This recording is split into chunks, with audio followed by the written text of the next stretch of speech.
नमस्कार दोस्तों, स्वागत है आप सभी का यूपीएससी उत्कर्ष में। मेरा नाम है पूजा द्विवेदी।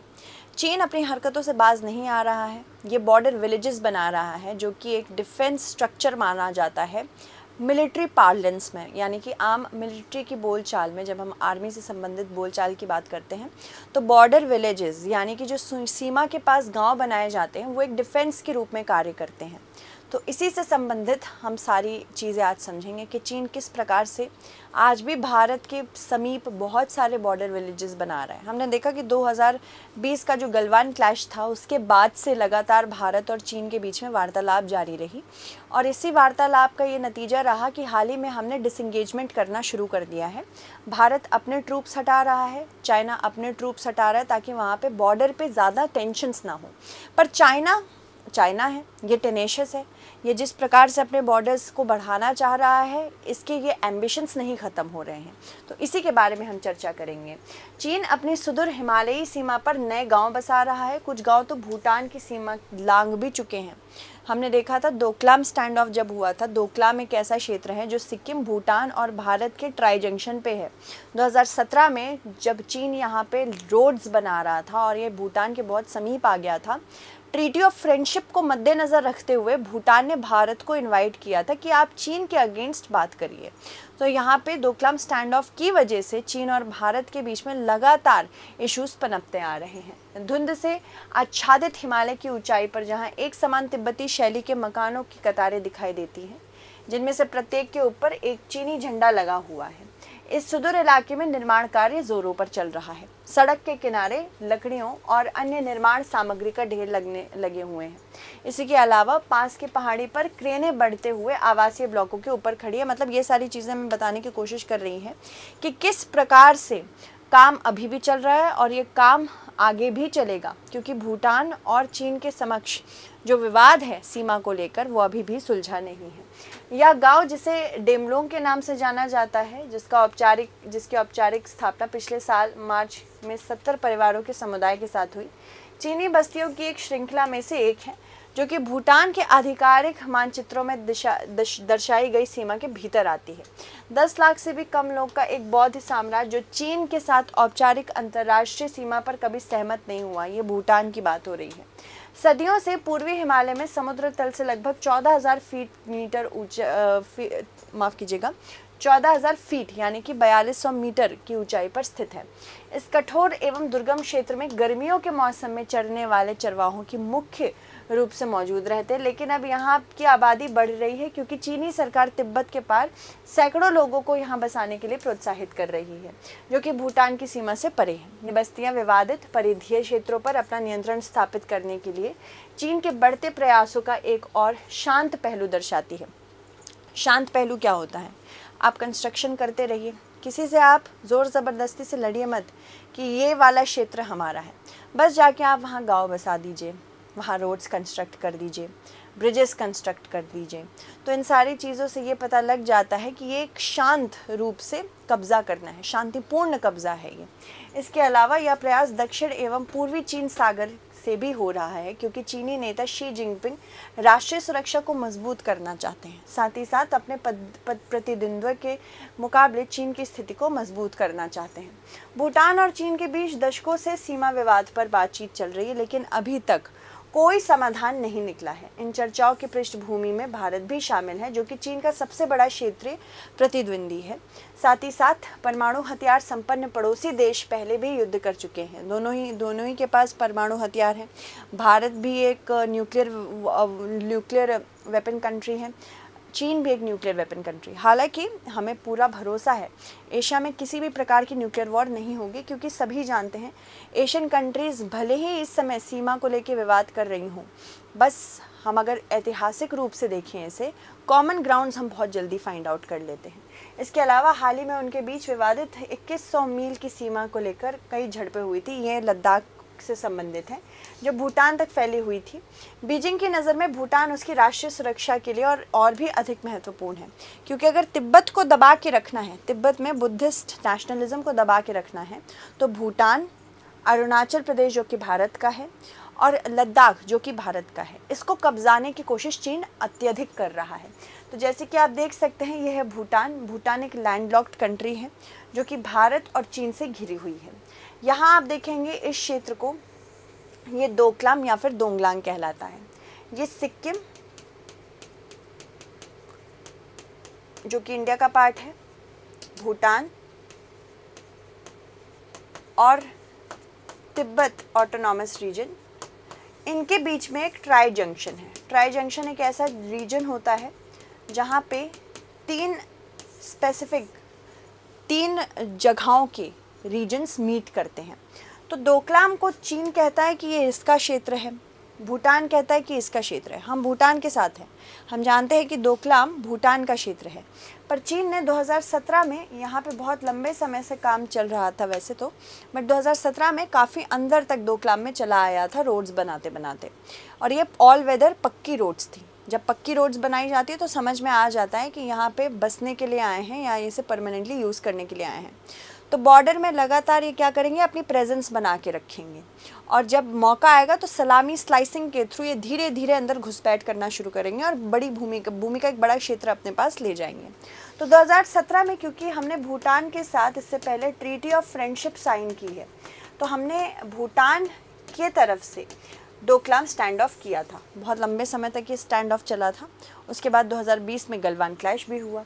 इसके अलावा भूटान की अगर बात करें तो इसने चाइना के साथ अपने सीमा विवादों को अभी तक सुलझाया नहीं है। हालांकि इसका जो सीमा विवाद है ये भारत के दृष्टिकोण से भी बहुत ज़्यादा ज़रूरी है, क्योंकि किसी भी प्रकार की सीमा संधि अगर होती है इसका डायरेक्ट सिक्योरिटी इम्पैक्ट भारत पे पड़ेगा।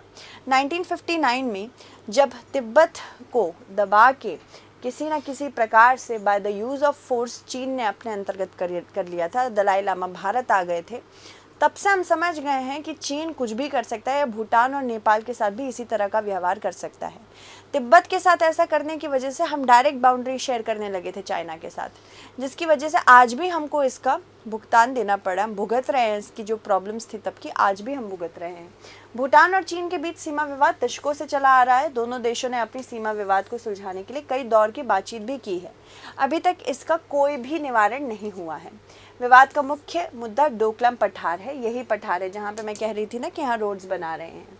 इसके अलावा ये भारत भूटान चीन की सीमा के पास निकट में रणनीतिक परिदृश्य से बहुत ज़्यादा महत्वपूर्ण है। भूटान और चीन ने 1980 और 1990 के दशक में अपने क्षेत्रीय विवादों को सुलझाने के लिए सीमा वार्ता की थी।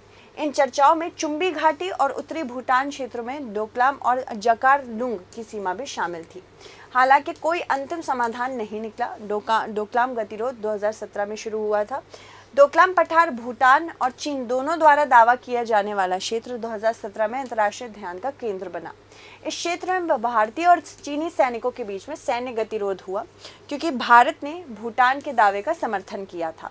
गतिरोध अंततः एक कूटनीतिक समाधान के रूप में सामने आया, जिसमें दोनों पक्ष अपनी सेना वापस लेने पर सहमत हुए। चीन ने भी अपनी सेना वहां से हटा ली। भारत, जो कि भूटान का समर्थन कर रहा था, भारत ने भी अपनी सेना वहां से हटा ली। भूटान चीन अपने विवादों को सुलझाने और द्विपक्षीय संबंधों को सुधारने के लिए कूटनीति और सीमा चर्चाओं में लगातार लगे हुए हैं और भूटान ने ऐतिहासिक रूप से चीन एवं भारत दोनों के साथ अच्छे संबंध बनाए रखने की नीति अपनाई है। मतलब भूटान ना तो प्रो चाइना है ना तो प्रो इंडिया है, ये प्रो न्यूट्रलिटी है। तो यहाँ पे ना एक देश के साथ किसी एक देश के पलड़े की तरफ नहीं झुका है। जैसे नेपाल अब चीन की तरफ काफ़ी झुक चुका है, या नेपाल इससे पहले भारत की तरफ काफ़ी झुकाव रखता था। तो इस प्रकार से भूटान नहीं करता है। इसके अलावा भारत ने भूटान की सुरक्षा और विदेशी नीति के लिए महत्वपूर्ण भूमिका निभाई है।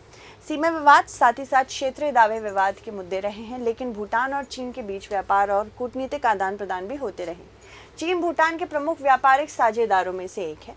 भूटान ने अपनी क्षेत्रीय संप्रभुता की रक्षा के लिए चीन के साथ अपने व्यवहार में सतर्क और नैतिक रुख बनाए रखा है।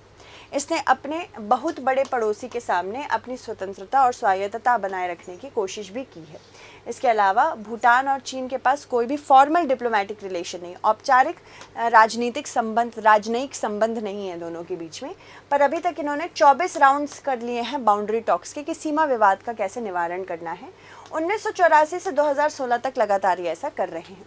इसके अलावा टॉक्स अभी तक नॉर्थ और वेस्ट भूटान रीजन तक ही सीमित है, यानी कि इन क्षेत्रों में और ऑफ कोर्स इन क्षेत्रों में।